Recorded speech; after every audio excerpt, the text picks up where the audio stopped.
Hi, my name is Ben Alexander, and I have autism. So if you enjoy this video and the content that I'm making is good, please subscribe, hit the thumbs up button, and turn on your YouTube notifications so you don't miss any of my videos. Also, if you'd like any video ideas, something for me to talk about, or any way I can improve, please let me know down in the comments section below. I try to read as many comments as I possibly can. And today we're talking about speech issues, and I'm kind of basically just sharing my story about speech issues. Since autistic people struggle with speech, that is a well-known fact. I did it on the What is Autism. I have that video if you'd like to watch that as well. Please do. It does explain that speech issues are a part of the autism experience. Even though I'm sure a lot of you know that already. But yeah, I've had speech issues since I was a kid, obviously, when I got diagnosed at 2. So we've known that I've had autism my whole life. And I have some tendencies that people might find odd. For example, like I created my own language as a kid. Like, I can't even believe that I could even come up with my own language and basically confuse everybody, including my parents. The only person that knew what I was talking about was little 2-year-old me. Yeah, and that's when they knew that I definitely had autism. And I can't even remember a single word, so I can't really tell you. And, yeah, my parents telling me that story is kind of unbelievable. It's like, wow. That's how you found out I was autistic? All right, cool. So yeah, I've taken speech classes from elementary school to high school. So basically what they would do is they have a speech therapist. They go to our classrooms and pull me and a couple other students out, that way we could practice with each other. A lot of them had autism or other speech issues, so that was cool. And really, as an adult after high school, you don't have those options anymore unless you're willing to pay out of pocket for it. The nice thing about high school was free speech classes. They were all free. So that was something I do miss a little bit about high school and elementary school and all that stuff, is the free speech classes, that's for sure. And I mean, I wish that there was a way that we could make it more affordable or even free, like insurance pays for it or something like that. But I don't know about those options, honestly. Like, I could, if you want me to make a video more detailing about it and research about it, I mean, I'd be open up to doing that. To basically try to figure out how to make speech classes for adults more affordable. I mean, I'd love to make a video about that, that's for sure, at some point. I got to get that in my idea book because, yeah, I think that might be an idea that would be good for you guys and it'd be good for me to talk about it. And I have other speech issues that I have. So my first teacher, speech therapist that pointed this out, was in Creekview Intermediate School. She realized that I would say TH words extremely weird. Like, instead of saying duh, it would be duh or something like that. It just doesn't sound right, and it makes people super confused about what you're trying to say.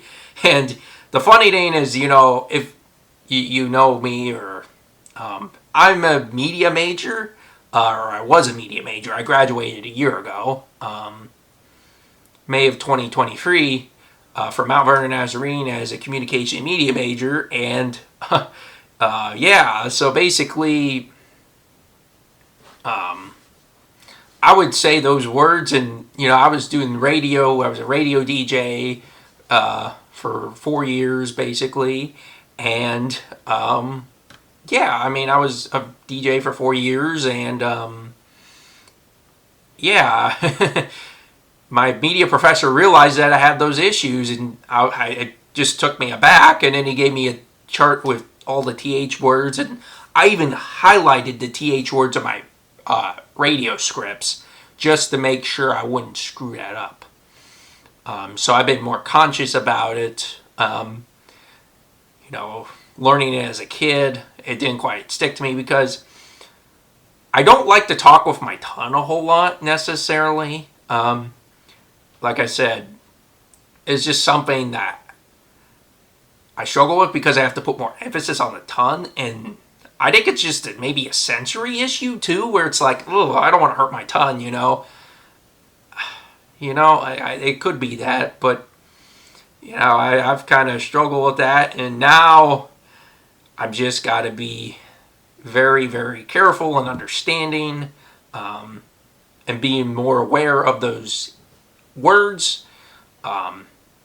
It definitely helps being more aware, because I've decreased the amount of times I've screwed up and made myself look like an idiot instead of saying duh as the. I want to say the, not duh, So, I do struggle with pronouncing some certain words. Like, there is a word that I'll struggle to pronounce, and my parents tell me 100 times and I still struggle with it. I'm like, why can I not get this? I'm literally, to my family, it's like, why can I not get this? Why is this so hard? Like, for example, I just did it. I should have said example. I'm sorry about that. See what I mean? I just proved myself. So, I was saying Briars instead of broilers. Or no, it's the other way around. Sorry. It was actually Briars ice cream, and I kept saying Broyers ice cream. I struggle with that because I'm allergic to dairy, and I have another channel, Ben's Allergy and Restaurant Reviews. Go subscribe to it if you want to. That'd be nice. So basically, I have that channel, and I was doing a review for the Breyers ice cream, and I was saying Broyers instead of Breyers. And I was like, why can't I gotta, and they corrected me. I was like, oh, it looks like it'd be a silent E, and it would be Broyers, but no, it's Breyers. That word has really got me into Twister, as you can kind of see, but sometimes my pronunciation's off, and sometimes I might make myself look like an idiot and slur my words. It's just my autism, and that's part of the speech issues. And and I've honestly even tried Googling this problem. I Googled a bunch of why do autistic people struggle with speech or whatever. And here's what I got on Google. Autistic people may have special difficulties for a number of reasons, including intellectual and social development. Children with autism spectrum disorder, ASD, may have limited speaking skills or be unable to communicate using speech or language. Their ability to communicate depends on their intellectual and social development. Oral motor functions. Autistic people may have difficulty with articulation, which can be part of a broader problem with oral motor functions, such as lip and tongue movements and breath control. Auditory processing. Some children may have problems with auditory processing, which is how their brain interprets words they hear. Motor skills. Some children may struggle with the motor skills needed to form words, such as speech, apraxia, which affects a person's ability to plan and coordinate mouth and tongue movements. Brain anatomy. There may be differences in brain anatomy, particularly connectivity in the speech production network. And I will say this definitely helps to explain why I struggle with TH words. And the oral motor functions exactly summed up what I was talking about earlier. talking about, let me pull it up again, lip and tongue movements and breath control. The lip and tongue movements, especially with the TH words. The tongue, I struggle with the tongue a lot. It just, for me, it feels weird to have my teeth touch the tongue. I touch my tongue and it probably is not aware of it, but when you're intentionally trying to touch the tongue to make the TH sound, that's what gets me weirded out. Because again, I'm on the thing, I don't want to hurt myself. I don't want to press the TH too hard and I end up biting my tongue because I bit my tongue and that's not fun. You're in a lot of pain for that one. I do not want to be in pain, obviously, so I try to avoid it. But I do try to make sure I do have a little bit of a tongue, but I'm trying to make it not hurt. I think non-autistic people do that much better because they don't have as many speech issues as autistic people. But again, that's not an excuse for autistic people like myself to not try. We gotta try our best and try to use resources, go to therapy, talk to somebody who has autism, go to speech classes, talk to your service consultant, talk to your family, friends. You got plenty of resources out there to help you. And even the internet, you can search a bunch of stuff on the internet, obviously, because, you found me through the internet. So, yeah, definitely, there's a lot of resources on the internet as well. And I did more of a deep dive about the oral motor skills. And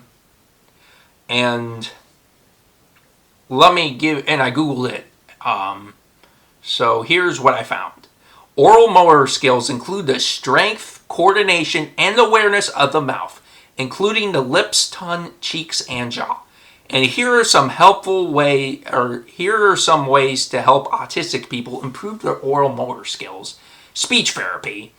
And it can help children become more comfortable with eating and speaking. Oral exercises. These can include lip, tongue, jaw, cheek, and swallowing exercises. For example, you can try opening your jaw as wide as you can while making the sound ah.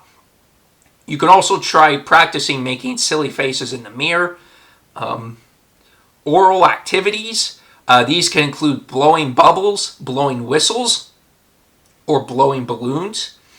You could also try playing with textured materials such as adding sliced fruit to yogurt, and desensitization techniques. These can include extra and intraoral massage, which can be performed by an occupational or speech therapist or learned from them by parents. Visual models. Seeing, hearing, and feeling sounds can encourage imitation.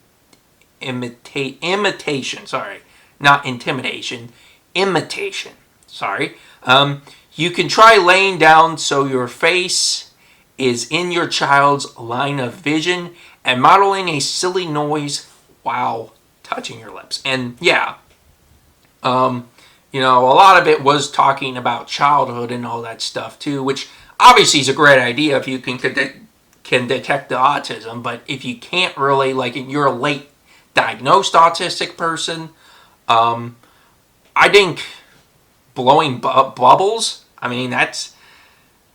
didn't know blowing bubbles, blowing whistles, and blowing balloons would help. And adding sliced fruit to yogurt, those things I would have never thought about in a million years. You're thinking, how do you make TH words? Oh yeah, just blow some bubbles. I never would have guessed that one. Oh, just go to Walmart and buy a whistle and blow on it. And also go to Walmart and buy some balloons and bubbles. Never would have guessed that in a million years. And don't forget your sliced fruit to yogurt. Never, ever, ever would have I guessed that. And I'm sure a lot of you might be shocked as well. But who knows? If you're autistic and you have tried this, let me know in the comments down below if it works. Because honestly, I'm kind of curious. I really am. So yeah, and I kind of already explained what I do with TH words and really how that works, Just being more cautious and aware and doing things like highlighting radio scripts. Like if you have a piece of paper, like let's say if you're making a public speech or, you're in a public speaking class at college maybe, or you just need to make a speech for your job or you're in a big meeting or something for your job and you don't want to script the words, try to create a script. And if you can't really create a script, just be aware of the TH words and have it on your mind, or whatever word you're struggling with, always have it on your mind. Be like, okay, I need to be careful about, don't let this screw up, But again, don't beat yourself over it. Focus on the main mission, but just have it in the back of your mind so you don't mess it up. Because I wouldn't want you to screw up or look silly, even though you're not intentionally doing it, obviously. It's part of your autism. But again, a lot of people tend to not understand what autism is, and it's kind of an unfortunate, but at the same time, as long as you try to pronounce it, or even if you mess up, you gotta say sorry, because that's what I try to do on all my videos when I screw up, is say I'm sorry. If I didn't mean to mispronounce it, just to make sure that I don't hurt anybody's feelings or make anybody upset, because I wouldn't want to do that. But yeah, and doing radio and all that stuff, and that because I've been actually on the airwaves, 90.9 FM WNZR. I still remember the station and the dial number. Yeah, it's it's been able to be awesome that I'm able to get to talk through the air. It's just talking and practicing the repetition, because I do like a couple hours a week on the radio and that did help me. It was a lot of great practice, and it helped me with my speech and all that stuff. I definitely say go into your room. You could even talk to yourself and tell your family, and be like, hey, I'm really struggling with this word. I really need to have some time to practice it. Or you can honestly invite your family or friends or roommates to help you out too, because I hope that they would want to help you out. But yeah, and you can get creative. Like you could go to your car to do it. Just make it yourself. Tailor what you need or what you think's helpful. Consider all the pros and cons about what you're going to do, and just think about what you're doing before you end up coming up with a good strategy to deal with these speech issues. I think that's advice I would give to any autistic person or anybody dealing with speech issues, is just identifying what words you struggle with and what situations make you vulnerable, because and just continue to rehearse and practice it to make sure it doesn't happen, because the last thing I would want is for you to make a mistake and regret it. So did you resonate with my story? Comment down below and let me know if you resonated with this. Also, if you enjoyed this video and resonated with my story, please consider subscribing, hitting the thumbs up button, and turning on your YouTube notifications so you don't miss any of my videos. I try to post weekly. 3 o'clock by Friday is the latest that I'll have all my videos out. Trying to do once per week and trying to get you some good content. Thanks for watching, and take care.